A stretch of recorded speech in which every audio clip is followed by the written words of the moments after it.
Welcome to the Salvation Army Center of Hope in Abbotsford.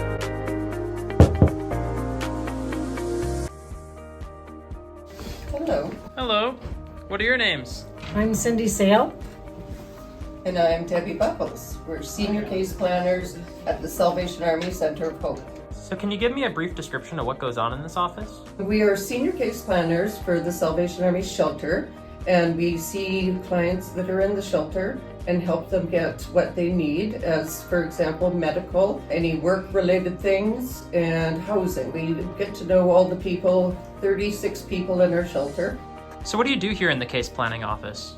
So we meet with the clients and see how we can help. A lot of people, they have lost their identification, so we refer them to Candace or Randy in Family Services. We drive or make arrangements to drive people to medical appointments. So how many people do you work with at a time?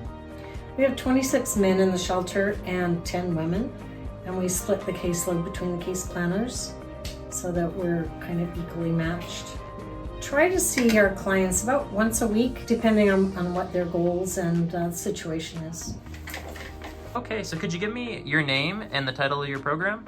My name's Al Brightcruz. I am the program manager, and I oversee 5 programs down here on the main floor. I oversee our shelter program, our outreach program, medical team, and our family services program, and the Next Step program upstairs. Could you just give me like a brief description of what goes on within some of those programs? Yeah, for sure. And because I oversee all of this, the focus that I have is really to facilitate integration so that we can function as seamlessly as possible. The shelter has 26 men, 10 women, 36 bed shelter, and our outreach team goes out into the community every day, and they are connecting with people who are living rough, living on the street, trying to get them into the shelter, and so that's where the integration is there. Both the shelter and our outreach team are working to get people housed, and the outreach team does get people housed from the street into housing on occasion, but typically they will get people from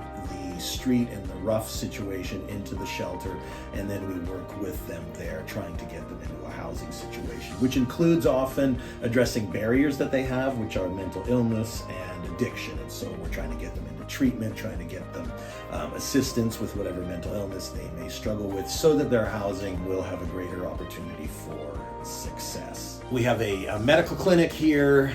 We have a nurse practitioner who's here a couple of days a week. We have an LPN who's here full-time. This is partly funded by Fraser Health, and Salvation Army Center of Hope funds the rest.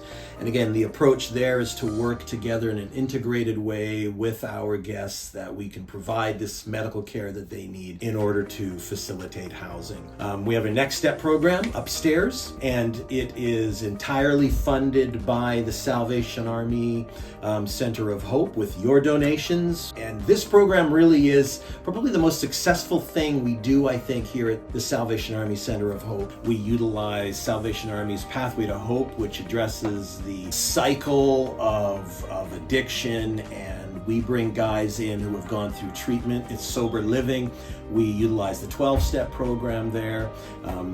We have Bible studies in that program that I lead. We have Alpha, which our chaplain is involved with, and all of this is sort of logged in the Pathway to Hope program as guys' spiritual movements in their life, where they're growing in ways that enable them to be strong in resisting their temptation to go back to their old addictive life.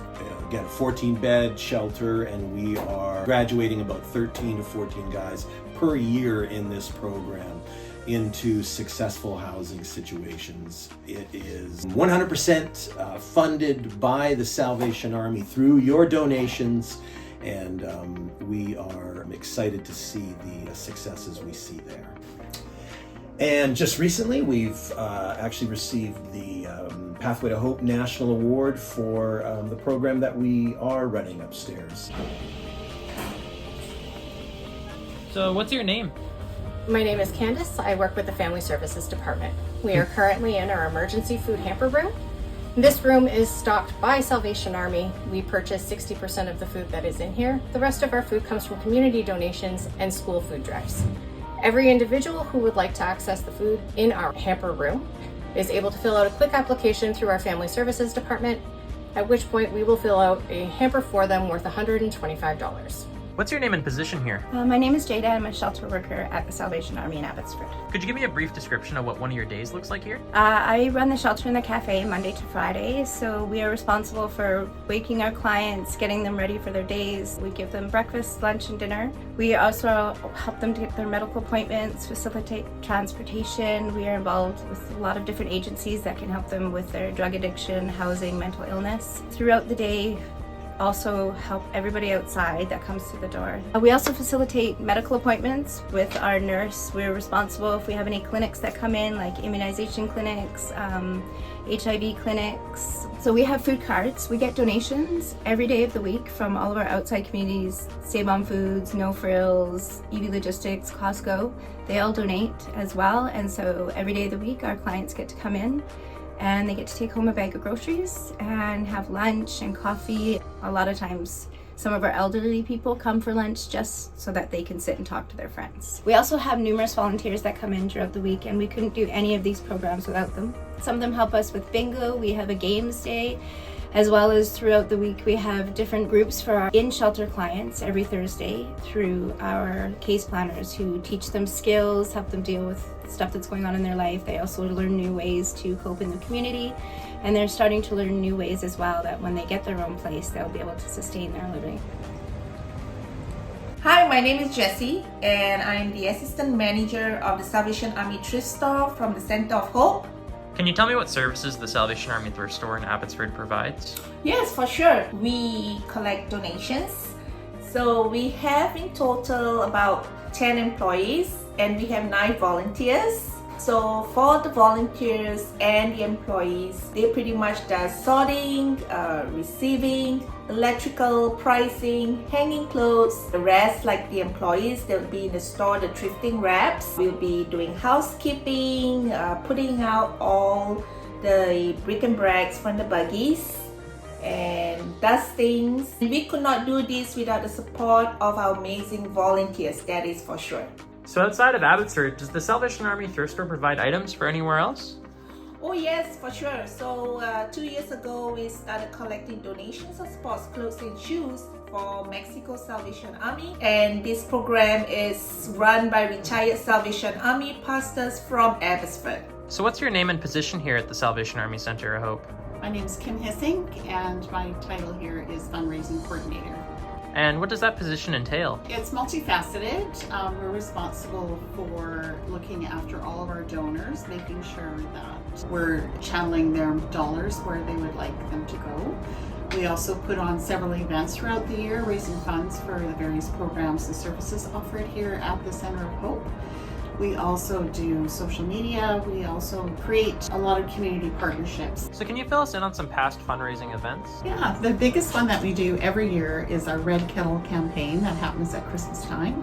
We have 14 kettles between here and Mission, and we rely on the community to volunteer with us. We also do another really fun event, a community-wide family-based event called the Santa Shuffle, and we host it at Mill Lake Park, and the whole community comes out. Santa's there. We have lots of people that dress up and really get into the spirit of fundraising for the Salvation Army at Christmas. This spring, we're really excited to be hosting our second annual Hope in the Valley Luncheon, which will be a fundraiser just highlighting the programs and services we offer here at the Center of Hope.